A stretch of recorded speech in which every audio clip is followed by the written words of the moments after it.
The way God works is really kind of crazy. This morning, it's my Sabbath, it's Saturday, so he had me get up and look through some of a journal that I've been keeping lately just to kind of track what I'm doing for certain categories that he's having me focus on. It's helping me stay, on target.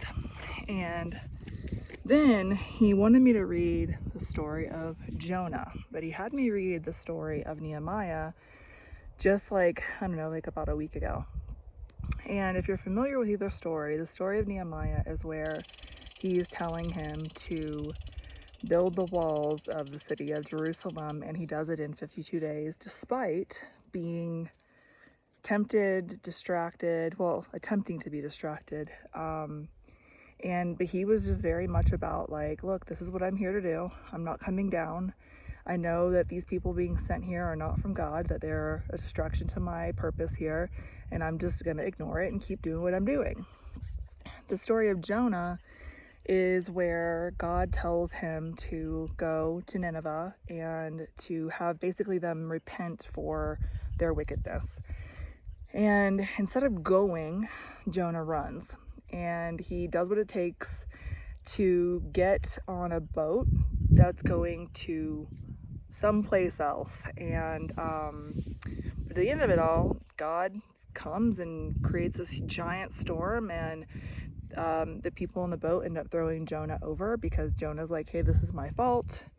And he gets swallowed by a huge fish and spends 3 days in the belly of the whale until basically he concedes and says, okay, God, I'll go to Nineveh.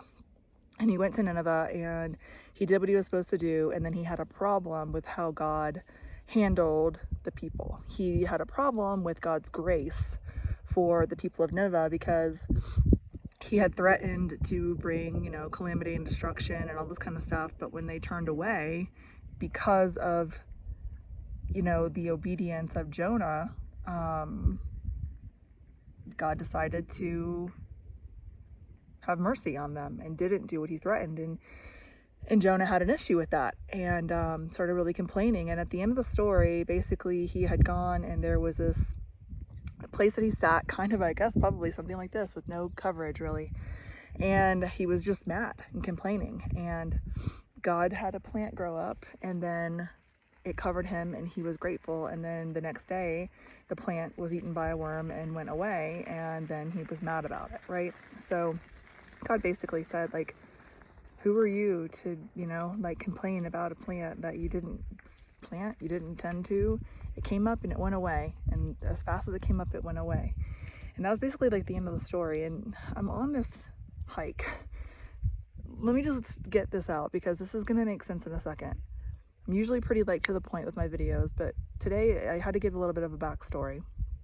So it's my Sabbath and I knew I was going to go hiking today. And in my mind, I had this place in mind that I thought I was going to go to. And it's somewhere that I've never been, but I've driven by it a bunch of times. So I was familiar with what it was, where it was, and I had a picture in my mind of what it was going to look like. Okay. Well, then I get in my car and I'm driving towards that place. And the sky's getting really gray and I'm like, oh, is it gonna storm? Is it gonna rain? And the Lord's like, you'll be fine, you'll be okay. And I'm like, okay. Well, then I'm driving and it seems like it's taking a really long time. And I'm like, did I miss it? Did I know it's kind of far down this road, but did I miss it? And the Lord's like, just keep going. Well, then I get behind this little line of vehicles and it's a 2-lane road and a double line in the middle. So we can't pass and we're in a canyon and it's this big truck going super slow and I'm starting to get irritated. And the Lord was like, oh, are you feeling annoyed? I'm like, yeah, kind of. And he's like, you're feeling annoyed because and I was like, well, because first of all, I don't know where I'm going. And I feel like I'm going really slow and I'm starting to get irritated. And I just knew in that moment he was speaking, right? So finally, I'm driving past and out of the canyon and I'm like, I think I missed my turn. And I was like, God, should I turn around? And he says, well, you can turn around or you can keep moving ahead. And I was like, heard. And so I'm driving and he's just like, keep going forward. And I'm like, okay. Well, I finally get to Blackhawk, which is like a casino town, right? And I've never actually been to Blackhawk. I've been to towns like in front of it, but I've never been actually in Blackhawk or through Blackhawk before. And I'm just driving through and it just feels kind of icky. Like it has like a like an icky feel in the middle of town, right? And I'm just driving through and I'm like, what are you doing? Like, why am I here? What am I doing here? Is this where I'm supposed to be? Like, what is happening right now? And he's just like, keep moving forward. And I'm like, okay. So I'm driving and I get a little bit down the road and all of a sudden I see a sign that says Hidden Treasure Trailhead. And he's like, that's where I want you to go. And I'm like, and I knew in my spirit that that's where he wanted me to go. And just as a reference, many years ago, he gave me a word for my life about treasure, okay, about hidden treasure. And like this season is just kind of wild and there's so much happening behind the scenes. And so I was like, okay, God, I know you're speaking. And so I get here and I'm on the trail and it's really, you've seen some bikes ride by. It's really like a mountain biking trail. I haven't really seen too many other hikers. I've seen a lot of mountain bikers. And the fact that I'm even recording on the trail right now is actually kind of funny to me because like this is not something that I would normally do. Anyway, so I asked him, I'm like, okay, God, like what is the connection? What's the connection between Jonah and Nehemiah? Because he brought back Nehemiah to my memory today, to my like mind today. And I'm like, what's the connection?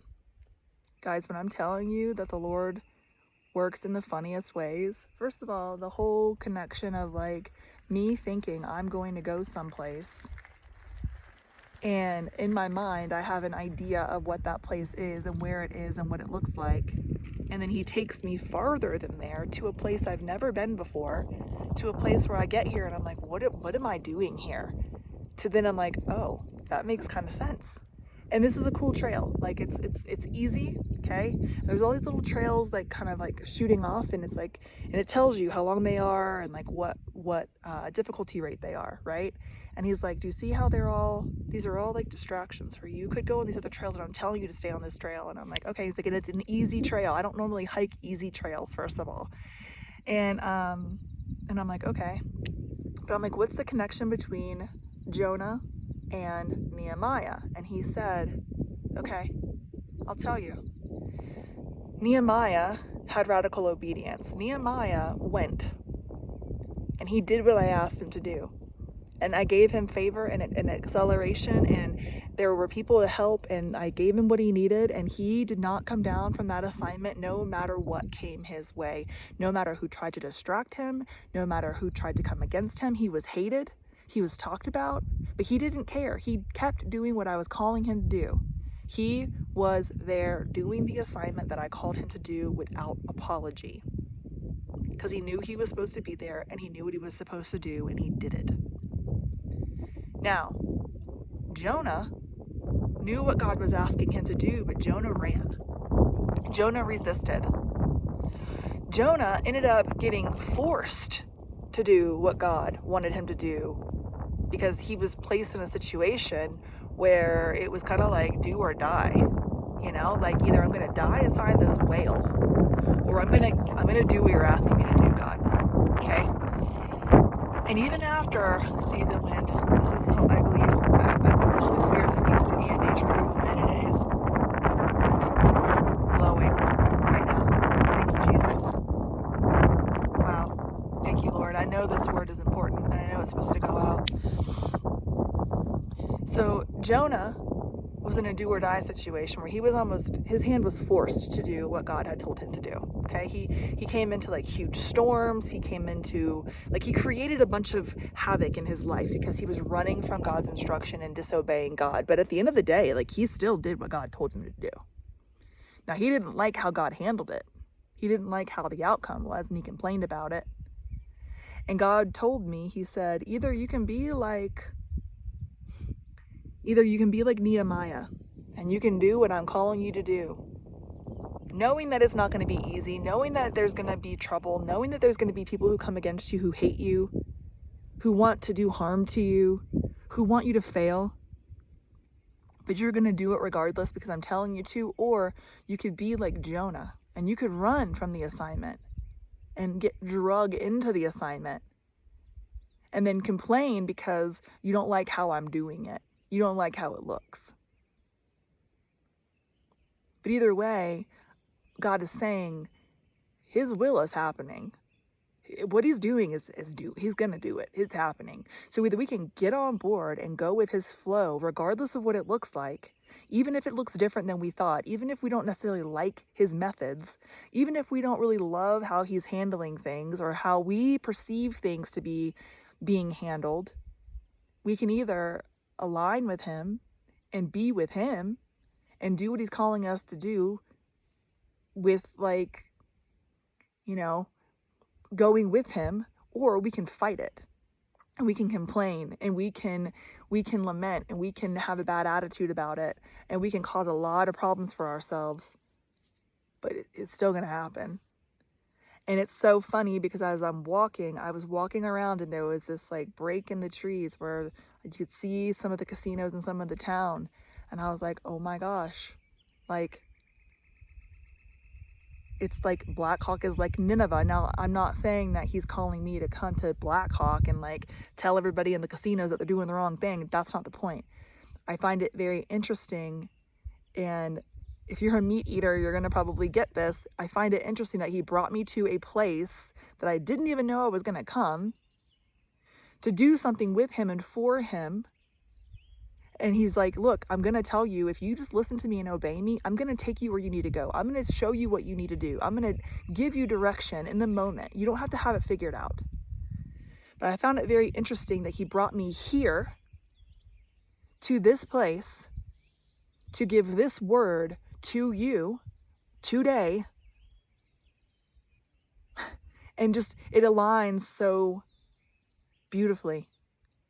So if this resonates with you, if you feel like God is calling you into something, or if he's told you, he's taking you to a place where you're going to be known, you're going to be seen, you're going to be out there, you're going to be in the public eye, but you're also going to face jealousy, you're going to be hated, people are going to come against you, people are going to talk about you, they're going to try to bring you down.